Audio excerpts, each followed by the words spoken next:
Assalamualaikum warahmatullahi wabarakatuh.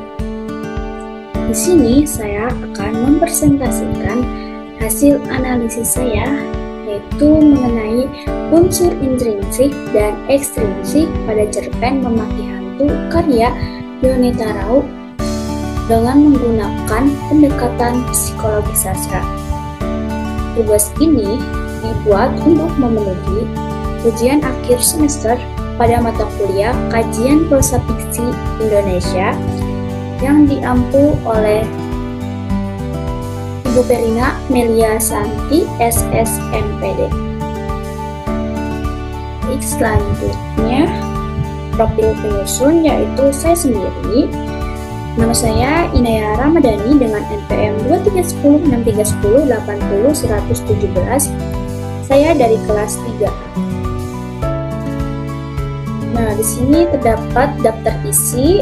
Nah, yang pertama ada latar belakang, yang kedua ada rumusan masalah, yang ketiga ada pengarang dan karya, yang keempat ada unsur intrinsik pada cerpen, yang kelima ada masalah psikologis pada cerpen, dan yang keenam atau yang terakhir yaitu kesimpulan. Ini saya akan menjelaskan latar belakang terlebih dahulu. Jadi, karya sastra itu sering kali mencerminkan pandangan budaya dan fenomena mistis yang berkembang dalam masyarakat. Nah, melalui cerpen, penulis dapat menggambarkan nilai-nilai tradisional serta konflik psikologis yang dialami individu. Cerpen menjadi media efektif karena bentuknya yang singkat dan padat, sehingga memudahkan pembaca untuk memahami inti permasalahan yang diangkat. Hal ini menjadikan cerpen sebagai alat komunikasi yang relevan dan dekat dengan kehidupan pembaca. Salah satu contoh cerpen yang menarik perhatian adalah cerpen Memaki Hantu karya Yonita Rao yang diterbitkan di sastramedia.com pada tahun 2023. Nah, cerpen ini mengeksplorasi ketegangan psikologis, dinamika keluarga, serta pengaruh kepercayaan budaya terhadap individu. Melalui pendekatan psikologi sastra, cerpen ini tidak hanya menggambarkan konflik batin tokoh-tokohnya saja, tetapi juga merefleksikan realitas sosial. Analisis ini juga menunjukkan bagaimana norma sosial dan kepercayaan budaya dapat mempengaruhi kondisi psikologis masyarakat secara mendalam. Di sini terdapat rumusan masalah. Rumusan masalah yang pertama yaitu pada cerpen Memaki Hantu karya Yonita Rao. Yang kedua, bagaimanakah masalah psikologis yang terkandung dalam cerpen Memaki Hantu karya Yonita Rao. Nah, yang selanjutnya ada pengarang dan karyanya. Jadi, Yonita Rao itu lahir di Oebeo, Noimoti, Timur Tengah Utara, pada 21 April 1992. Pendidikan terakhirnya adalah jurusan pendidikan bahasa Inggris di Universitas Timor Kepamenanu, Timor Tengah Utara. Cerpen Memaki Hantu karya Yonita Rao ini terbit pada 14 Mei 2023 di website sastramedia.com. Nah, kita masuk ke pembahasan yang pertama, yaitu unsur intrinsik yang terdapat pada cerpen Memaki Hantu karya Yonita Rao. Belum masuk ke unsur intrinsik, di sini ada sinopsis cerpen. Pada cerpen Memaki Hantu karya Yonita Rao ini mengisahkan sebuah keluarga di desa terpencil yang mengalami gangguan mistis berupa ketukan misterius di pintu rumah. Kejadian semakin mencekam ketika tokoh kakak tiba-tiba kejang saat berada di hutan. Berbagai upaya dilakukan seperti ritual dan doa, bahkan makin kepada roh yang dianggap mengganggu. Cerpen ini menggambarkan bagaimana ketakutan terhadap hal mistis memengaruhi keluarga tersebut. Nah, di sini kita sudah masuk ke unsur intrinsik yang pertama, yaitu tema. Jadi, cerpen ini bertema ketakutan dan keberanian dalam menghadapi gangguan mistis. Tokoh Mama menunjukkan keberanian untuk melawan makhluk gaib demi melindungi keluarganya, meskipun rasa takut tetap ada. Keberaniannya tersebut itu didorong oleh keyakinan bahwa manusia memiliki derajat lebih tinggi daripada makhluk gaib dan menjadi bentuk perlindungan terhadap orang-orang tercinta. Yang kedua itu ada plot. Nah, plot cerpen pada Memaki Hantu ini mengikuti alur campuran yang menggabungkan alur progresif dan kilas balik. Cerita dimulai dengan suasana makan malam yang tiba-tiba sunyi karena terdengar ketukan misterius di pintu rumah yang menciptakan ketegangan. Mama berusaha tetap tenang meski ketukan itu semakin keras dan akhirnya ia marah, memaki untuk mengusir gangguan tersebut. Puncaknya, Mama menunjukkan keberanian dengan memaki makhluk gaib atas nama Tuhan, berusaha menantang ketakutan yang mengganggu keluarga. Cerita berakhir dengan Mama yang masih waspada meskipun ketenangan kembali, menandakan bahwa ketakutan terhadap hal mistis tetap ada dalam kehidupan mereka. Yang selanjutnya yaitu ada tokoh yang pertama yaitu Mama. Nah, tokoh Mama ini adalah tokoh utama, yaitu yang berani menghadapi gangguan gaib meski takut. Mama berusaha melindungi keluarganya dengan makian terhadap makhluk mistis. Yang kedua yaitu tokoh Bapak.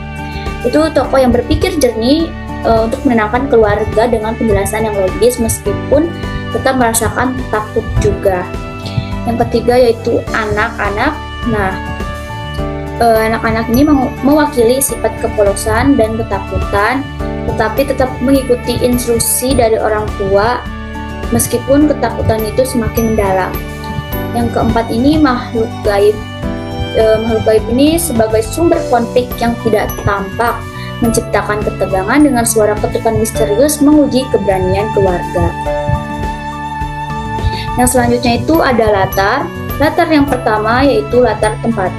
Latar tempat pada cerpen ini adalah rumah keluarga yang terletak di desa terpencil, dikelilingi lahan kosong yang menciptakan suasana sunyi dan mencekam saat gangguan gaib muncul.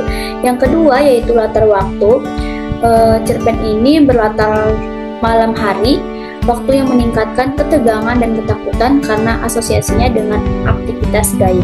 Yang ketiga yaitu latar sosial. Cerpen ini menggambarkan kepercayaan masyarakat pada dunia mistis dan pentingnya ritual untuk melindungi diri dari gangguan gaib. Yang selanjutnya itu ada sudut pandang. Jadi cerpen Memaki Hantu ini menggunakan sudut pandang orang pertama, di mana narator terlibat langsung dalam cerita. Sudut pandang ini memungkinkan pembaca merasakan ketakutan dan konflik batin narator secara intens. Melalui pengalaman pribadi dalam menghadapi situasi mistis, pembaca hanya mengetahui apa yang dirasakan dan dilihat oleh narator, menciptakan pengalaman emosional yang mendalam. Nah, selanjutnya yaitu bahasa. Cerpen Memaki Hantu ini menggunakan bahasa lokal yang penuh ekspresi budaya seperti makian dan ungkapan tradisional untuk memperkuat suasana mistis dan ketakutan. Bahasa ini menggambarkan reaksi emosional tokoh-tokoh terutama dalam menghadapi makhluk gaib. Makian yang digunakan berfungsi sebagai bentuk ketakutan yang disampaikan melalui bahasa sebagai mekanisme pertahanan diri, meskipun ada rasa takut yang mendalam.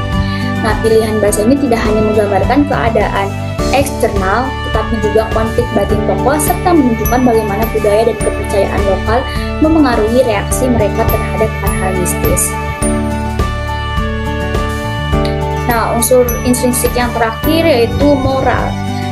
Moral dalam cerpen Memaki Hantu ini mengajarkan keberanian dalam menghadapi ketakutan seperti yang ditunjukkan Mama saat melindungi keluarganya meski dihantui rasa takut juga.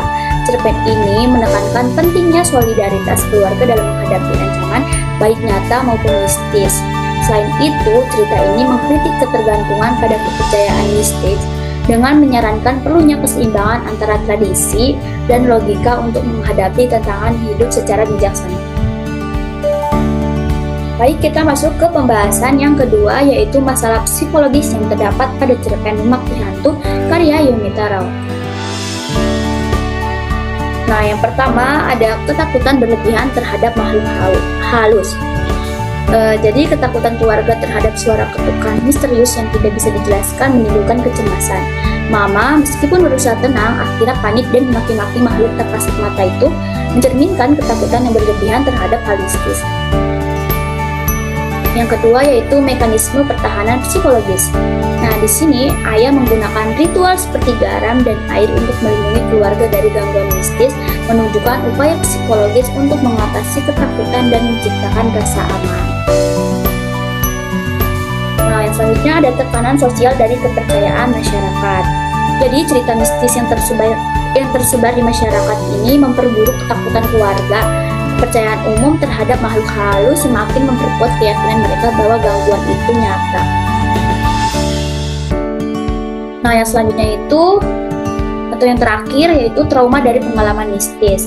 Nah, pengalaman mistis seperti kejang yang dialami saudara tokoh utama meninggalkan trauma yang mendalam. Keluarga merasa terus dihantui dan melakukan ritual perlindungan guna menciptakan kecemasan dan ketegangan dalam kehidupan sehari-hari.